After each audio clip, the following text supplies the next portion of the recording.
Okay, continue. Sorry about that. Yeah, so at the precinct conventions, which happened the night of the primary, the delegates or the voters come back together and elect delegates to go to the district conventions, and then the state convention and national convention. Well, because our primary was moved to May 29th and our Republican state convention was already set for June 7th, there's less than 2 weeks in between those, not enough time to have your district conventions and everything in preparation. So everything's changed.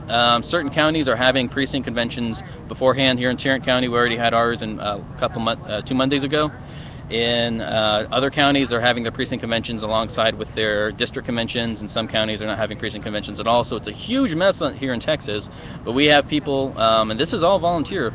We have people in all parts of the state, from El Paso. Deborah Medina's helping doing coordination down near the Gulf area. People in San Antonio and Austin, here in DFW for sure. Helping coordinate every effort for each county and making sure that our Ron Paul people get out and become delegates. So it's a difficult process, but we're working hard and we're doing really well.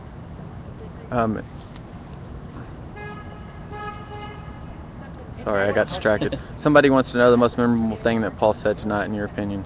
Honestly, I really didn't hear much of his speech because I was around signing people up and trying to do some coordination. But I've heard his speeches many times before, and it sounded like there's so many things he got rounds of applause for. I couldn't even say which one was the most powerful. People here in Texas are really excited about liberty and freedom and Ron Paul's message, and got a lot of new people out here, a lot of new people who've never been involved before that we've never seen, and they're signing up and they're going to get involved, so it's exciting. So besides going and being a delegate and maybe a precinct chair and whatnot, what else can people do, maybe even like from their house or whatnot, to help further the cause? Well, of course, there's always phone for home, and I know it's difficult to actually start making those phone calls, but I promise, start making the phone calls. Make one call and you won't be able to put your phone down. The moment you just pick up the phone and make one call, you're not going to be able to stop, especially when you find a Ron Paul supporter. Nothing's more exciting than when you're calling people and you run into another supporter and you just hear their excitement. Nothing's more energizing than that, and that's definitely what you can do from home.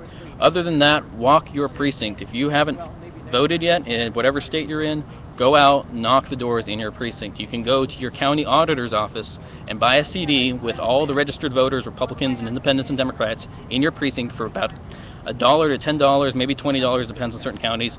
Here in Tarrant County, it's like $1. Other counties, it's $5 in order to get that CD. Go down, buy that CD, and you'll have a list of all the Republicans and Independents in your neighborhood. You can knock on their door, talk to them about Ron Paul. Just introduce yourself. The most important question you can ask anybody when you talk to them about Ron Paul, instead of telling them about Ron Paul, the best thing you can say is, what issues are important to you? And the moment you show interest in somebody else and what their opinion is, and they talk to you, all of a sudden you opened up dialogue and trust with that person. Once you find out what's important to them, then you know exactly how to approach them about Ron Paul. So don't just go up to people and say, I want to tell you about Ron Paul and how the Fed's destroying this country. Just go up to them and say, hey, I'm your neighbor. I want to find out what issues are important to you. And the more you can get somebody to talk to you, by for some reason, even though you might not say anything about yourself, the more you can get somebody to talk, the more comfortable they are with you. Absolutely. See, politics is all sales and marketing, and sales is all about trust. And the moment you try to make a sale is the moment you lose a sale. It's all about building trust between you and the person you're talking with. What we have to remember is not everybody falls in love with Ron Paul for the same reason. Not everyone likes him, is going to vote for him because of the Fed. Some it's the Fed, some it's abortion, some it's security, some it's drugs, some it's spending. They're all different reasons. And if you go out just pushing one reason or a handful, you may not get the person. What you want to do is find out what's important to them, what tugs at their heart. And once you figure that out and you can explain to them what Ron Paul's position is and why it's exactly what they've been thinking and will solve that issue for them, you have them. You don't need to worry about all the other issues. It's one or two issues. That's all you really need to focus on. Of the people you signed up tonight, what was their most often mentioned point? That they want Ron Paul to win. Most people don't know what delegates are really and how the process works. I was brand new to it back in 2007. I didn't have a clue, never heard of it before. But I worked my way all the way up to the state convention, went to the national convention in 2008 as a guest, and I'm going to be working to be a national delegate this time around, representing my congressional district at Tampa. So people are showing up and just interested in finding out what they can do to help, because it's hard to find information. So we have to be there to provide it for them. Be open, be out there. The best thing you can do is knock your precinct. Hey, speaking of Tampa, this is something a little bit off subject, but to people that are watching or listening to what's going on, like with the racial issues, what do you have to say about that? Oh, like the Zimmerman shooting out there? Yeah, and the new Black Panthers calling, for Yeah. blood in the streets. And Here's my theory, and I might be off, but anytime something really of real importance happens in the country, the news focuses on something else, something very trivial when it comes to what's affecting people in their day-to-day life. The Zimmerman shooting happened about a month before it ever became big news, and all of a sudden it became big news. Well, what else was going on during that same time? Obamacare was going to the Supreme Court, and Obamacare is going to get their official ruling is going to come out later in the summer. So my theory is this is all just a distraction to keep people from focusing on that constitutional issue and instead focusing on something else. But when it comes to that specific issue, my personal feeling is that well, he was already charged right now with second-degree murder, which is what the news came out. But if he's convicted for anything, my guess is it'll be for manslaughter or involuntary manslaughter. And people have to remember that Obama told his cousin Odinga, I believe is his name, and you can go look this up on the internet for yourself. But he told his cousin Odinga if he wanted to get a seat in whatever kind of government there is over there to start a race war. There's somebody that wants to know what is the best online source to learn about delegates for Ron Paul. Oh. There's a website, I can't remember what it's called, but it has all the information.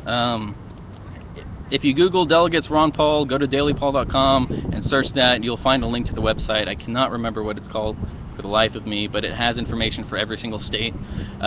Each state's different. Every single state is different. Generally what happens is at a precinct level, they'll have a precinct caucus or a convention where they elect delegates, but some states you have to run on a ballot. Some states you have to sign up months ahead of time. So just Google it. I'm sure you'll find it somewhere. Just keep searching. All right. Thank you very much, sir. I appreciate it very much. Appreciate it. Thank you. Thank you. Have a great day. Night. Appreciate it. You want to say anything? Hey, where's that Ustream? Ustream. Hang on. I'll give you a card. Okay. You got anything to say, sir? It was great. I've been a Ron Paul fan for about 2 years. It's my first time to see him, and it's really motivating me to take action, do what I need to do, play my part to get him into the Oval Office. Awesomeness. All right, people, next time I have the capabilities, I will go and stream for y'all for the ones that can't be here. I am just your average character. I'm not a part of any organization or anything like that. We had up to 264 viewers earlier during the speech, which is awesome, so I'd like to thank all y'all for spreading the word.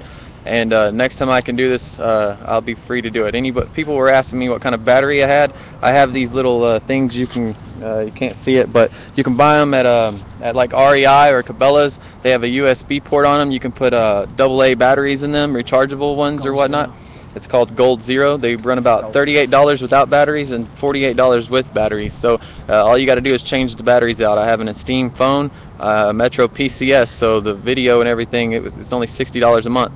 So you could go and do this. The phone is $300. It's not the greatest phone, but for $300 it kicks butt. All y'all have a good night, and I'm gonna stop. Yeah, I'm gonna call it a night. Y'all have a good one. Thank you very much. God bless, and do your research and help wake people up. And when you're talking to people and they they don't get it, don't worry about it. Don't worry about rejections, because if you're not getting rejection, you're not trying. And just find the people that are willing to pay attention to what you're talking about. If you're a person of faith, Jesus never chased after no one. You see in the Bible when the rich guy come up to him and Jesus mentioned 3 commandments. He said, I've done that since a child. He said, well, go sell your stuff to the poor and you can follow me. He walked away sad. Jesus didn't go chasing him. The woman at the well, Jesus told him what commandments she was breaking and told her to repent and sin no more. He didn't go chasing after no one. He offered them information, and if they chose to follow, they followed. He didn't waste his time with people that didn't want to listen. So only focus on the people that want to listen. Give them information, and if they're really into it, they'll go do their own homework. Y'all have a good one. I'm Chris. Later.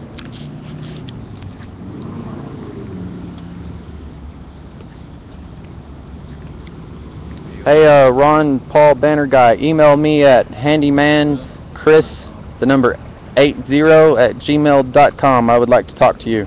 Have a good one.